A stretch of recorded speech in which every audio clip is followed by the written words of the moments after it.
Hello everyone, आज हम करेंगे मेजरमेंट से पार्ट 4। जिन लोगों ने प्रीवियस वीडियोस नहीं देखी हैं वो प्लीज़ एक बार वो वीडियोस देख लीजिए। तो क्वेश्चन नंबर फर्स्ट में हमें क्या गिवन है, तो हमें एक स्टेटमेंट दी हुई है और उसका रीज़न हमें दिया हुआ है। तो हमें वो बताना है कि क्या ये गिवन स्टेटमेंट ट्रू है और उसके लिए जो रीज़न दिया गया है कि इसके ट्रू होने का रीज़न क्या है, क्या वो ट्रू है।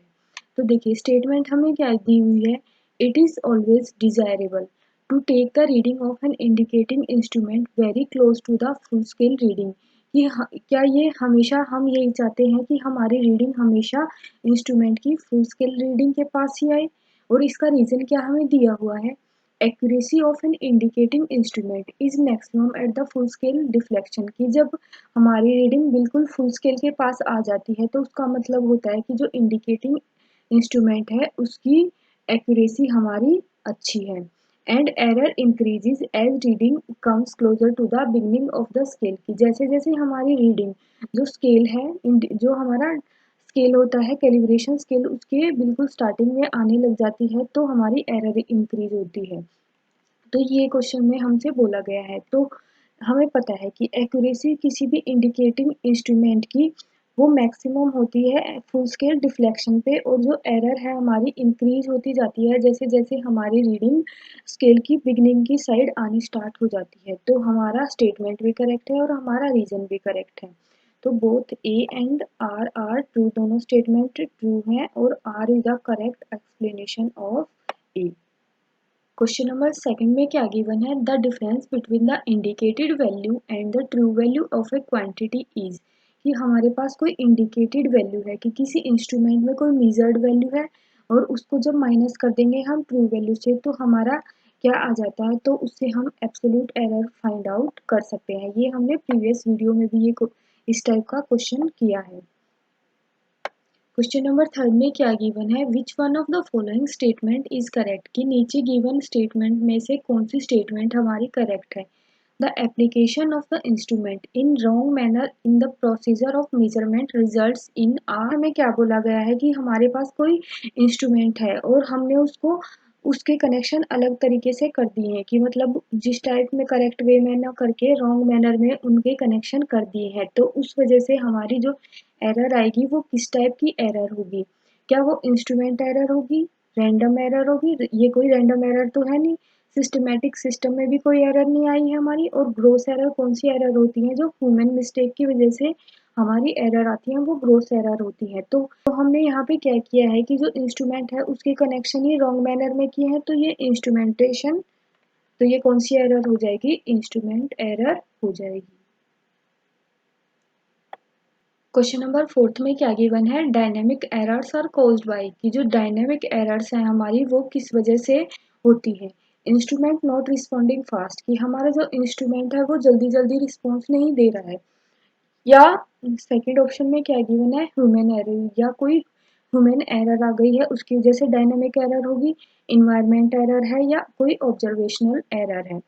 डायनेमिक एरर हमारी मेनली किसकी वजह से होती है, कि जब भी हमारा कोई इंस्ट्रूमेंट स्लगिश बिहेव करने लग जाता है, कि मतलब वो स्लोली वर्क करना शुरू कर देता है, तो उस वजह से वो रिस्पॉन्स फास्ट नहीं दे पाता है। इस वजह से हमारी डायनेमिक एरर अराइज हो जाती है। तो इंस्ट्रूमेंट नॉट रिस्पॉन्डिंग फास्ट हमारा क्या हो जाएगा, करेक्ट ऑप्शन हो जाएगा।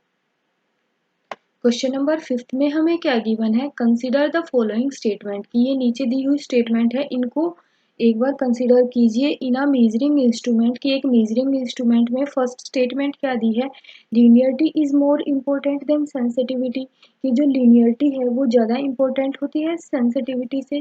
तो लीनियरिटी हमारी क्या होती है, कि जिस रेट से हमारी इनपुट चेंज हो रही है उसी रेट से हमारी आउटपुट भी चेंज होती है। और सेंसिटिविटी क्या होती है, कि जो स्मॉलेस्ट चेंज होता है इनपुट में उसको भी अगर आउटपुट पे हम शो कर पाएँ तो वो इंस्ट्रूमेंट उतना ही ज़्यादा सेंसिटिव है। सेकंड क्या बोला गया है, high precision indicate high accuracy.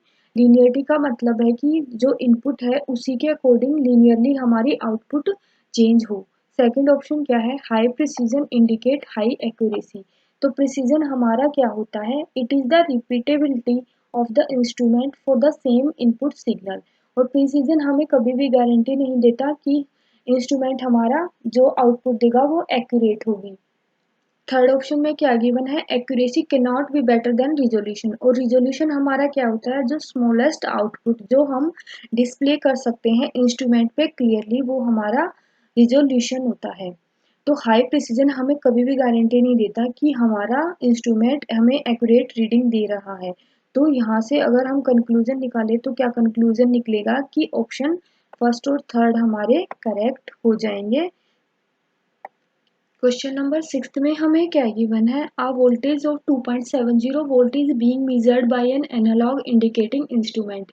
कि एक एनालॉग इंडिकेटिंग इंस्ट्रूमेंट है, उसने कितनी वोल्टेज मेजर की है, 2.70 वोल्ट वोल्टेज मेजर की है। Having a scale range of 0 to 5 volt की जो स्केल है इंस्ट्रूमेंट का, उसकी रेंज 0 टू 5 वोल्ट के बीच में है। इफ द इंस्ट्रूमेंट रीड्स, अगर इंस्ट्रूमेंट ने जो रीडिंग शो की है वो कितनी है, 2.65 वोल्ट है, then absolute error in measurement. तो एब्सोल्यूट एरर हमें फाइंड आउट करनी है। तो अभी हमने ऊपर पढ़ा है कि जो एब्सोल्यूट एरर हमारी होती क्या है, अगर हम एक्चुअल वैल्यू से मेजर्ड वैल्यू को माइनस कर दें तो हमारी एब्सोल्यूट एरर आ जाती है। तो यहाँ पे हमारी एक्चुअल वैल्यू कितनी गिवन है, 2.70 वोल्ट गिवन है, और जो इंस्ट्रूमेंट ने जो मेजर की है वो कितनी है, 2.65 वोल्ट मेजर की है। तो अगर हम एक्चुअल में से किसको माइनस कर दें, 2.65 को माइनस कर दें तो हमारी एब्सोल्यूट एरर आ जाएगी। तो 2.70 से अगर हम 2.65 को माइनस करेंगे तो हमारा ऑप्शन कौन सा आ जाएगा, 0.05 वोल्ट। क्वेश्चन नंबर 7 में हमें क्या गिवन है, a resistance of 105 ohm is specified using significant figures. कि कोई रेजिस्टेंस है, हमें कोई रेजिस्टेंस की वैल्यू गिवन है, ठीक है, उसको रिप्रेजेंट किया गया है using significant figures as indicated below. कि 105 ओम्स है, उसको ऐसे रिप्रेजेंट किया गया है। तो फर्स्ट ऑप्शन में क्या गिवन है, 105 ओम्स, सेकंड में 105.0 ओम्स, थर्ड में गिवन है 0.000105 मेगा ओम्स। इन तीनों वैल्यूज में से किनकी प्रिसीजन वैल्यू हाईएस्ट है, हमें ये बताना है। तो प्रिसीजन वैल्यू हमारी, तो प्रिसीजन वैल्यू के बारे में हमें क्या पता है कि जो प्रिसीजन वैल्यू है हमें एक्यूरेसी की गारंटी कभी नहीं देती। जैसे जैसे हमारी सिग्निफिकेंट फिगर्स बढ़ती जाती हैं वैसे ही हमारी प्रिसीजन की वैल्यू भी बढ़ती जाती है। तो यहाँ पे देखिए, यहाँ पे सिग्निफिकेंट फिगर कितनी है, 105। तो सिग्निफिकेंट फिगर्स यहाँ पे कितनी हो जाएंगे, 3 हमारी सिग्निफिकेंट फिगर हो जाएंगी। यहाँ पे कितनी सिग्निफिकेंट फिगर हो जाएंगी, 105। तो यहाँ पे और 0.0, तो यहाँ पे टोटल 4 सिग्निफिकेंट फिगर्स हो जाएंगी। ऑप्शन थर्ड में कितने सिग्निफिकेंट फिगर्स हैं, 0.000105। अगर हम यहाँ से इनको काउंट करें तो ये सिग्निफिकेंट फिगर्स तो ज़्यादा है, लेकिन ये वैल्यू किस में गिवन है, मेगा ओम में गिवन है। अगर हम इसे ओम में कन्वर्ट करेंगे, जब हम इसको ओम में कन्वर्ट करेंगे तो ये डेसिमल को अगर हम हटाएंगे तो क्या हो जाएगा, मेगा में क्या हो जाएगा, 10⁻⁶ आ जाता है हमारा। तो वो उससे कैंसिल आउट होके ये 105 ओम ही आ जाएगा। तो ऑप्शन फर्स्ट और ऑप्शन थर्ड तो हमारे सेम ही हो जाएंगे। तो जिसमें सिग्निफिकेंट बिट्स, तो जिसमें सिग्निफिकेंट फिगर्स हमारी ज़्यादा होती हैं उसी की प्रिसीजन वैल्यू हाई होती है। तो ऑप्शन नंबर सेकंड में सिग्निफिकेंट फिगर्स हमारी 4 हो जाएंगी, और ये दोनों तो 105 ओम्स हैं और ये भी 105 ओम के इक्वल आ जाएगा। जब हम इसको मेगा ओम से ओम में कन्वर्ट करेंगे तो हम क्या कह सकते हैं कि जो सेकंड वाला है उसकी प्रिसीजन वैल्यू ग्रेटर है किसके कंपैरिजन में, फर्स्ट और थर्ड के कंपैरिजन में। और फर्स्ट एंड और थर्ड हमारे सेम प्रिसीजन वैल्यू को शो कर रही है। नंबर 8 में हमें गिवन है, in flux meter the controlling torque is produced by. तो टॉर्क हमारी दो टाइप की होती है मीटर्स में, एक तो डिफ्लेक्शन टाइप की, एक कंट्रोलिंग टाइप की। तो हमसे पूछा गया है कि जो फ्लक्स मीटर है उसमें कंट्रोलिंग टॉर्क कैसे प्रोड्यूस्ड होती है, कि मतलब किसकी हेल्प से हम कंट्रोलिंग टॉर्क प्रोड्यूस करते हैं।